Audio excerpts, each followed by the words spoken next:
মাত্র 1 মাস আগের কথা, চোখে ভেসে সেই দৃশ্য। পাকিস্তান সিরিজে আউটফুল ছিল একদম কচি ঘাসের মতো সবুজ। উইকেট ছিল টু উইকেট, যেখানে নাইদ রানা গতির ঝড় তুলে একাই ঘুরিয়ে দিয়েছিলেন বাঘা বাঘা ব্যাটারদের।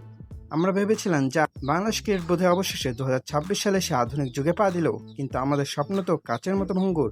তা কি আর আমরা জানতাম? নিউজিল্যান্ড সিরিজ দিল, আর আমাদের মিরপুর স্টেডিয়ামও তার পূর্ণ রূপ ফিরে পেল। মাত্র 1 মাসের ব্যবধানে সবুজ আউটফিল্ড হয়ে গেল হলদেটে খড়কুটোর মাঠ। কি চমৎকার ম্যাজিক, তাই না? এটা কি ক্রিকেট মাঠ নাকি গরু চালানোর মাঠ বোঝা মুশকিল। আর উইকেট, আহারে সেই বিখ্যাত মিরপুরি উইকেট, যেখানে বল একবার হাঁটুর নিচে থাকে তো পরের বার মাথার উপর দিয়ে যায়। আনইভেন বাউন্স আর ধীর গতির এই উইকেট দেখে কি ব্যাটার হয়তো ভাবছে, ভাই আমরা কি ভুল করে 20 বছর আগের কোনো ভিডিও গেমের ভিতরে ঢুকে পড়লাম?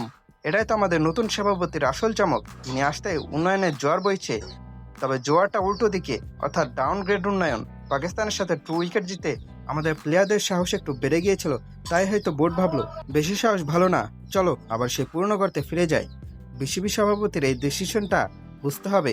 তিনি চান না আমাদের ব্যাটাররা ভালো উইকেটে খেলে অভ্যস্ত হোক, কারণ ভালো উইকেটে খেললে যদি আবার বিদেশের মাটিতে রান করে ফেলে তখন তো সমালোচনার রসদ ফুরিয়ে যাবে।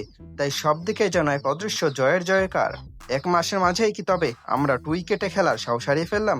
নাহিদ রানার মতো ফাস্ট বোলার আমাদের হাতে আছে, অথচ আমরা তাকে এমন উইকেটে খেলাচ্ছি যেখানে পেসারদের কাজ হলো শুধু বল কুড়িয়ে আনা। মিরপুর এমন এক কুলতধাঁধা, যেখানে ক্রিকেটের চেয়ে ক্রিকেটারে হাতের জাদু বেশি কাজ করে। কিউইরা ভাবছে স্পিন দিয়ে আটকাবে, কিন্তু তারা জানে না এখানে শুধু বল ঘোরে না, বিসিবির সিদ্ধান্তও ঘোরে। উন্নয়ন তো হচ্ছেই, তবে সেটা গ্রাফের নিচের দিকে। যাই হোক, আমাদের নতুন সভাপতি সাহেবকে অভিনন্দন। তিনি অন্তত প্রমাণ করেছেন যে 1 মাসে সবুজ ঘাসকে কিভাবে খড় বানিয়ে ফেলা যায়।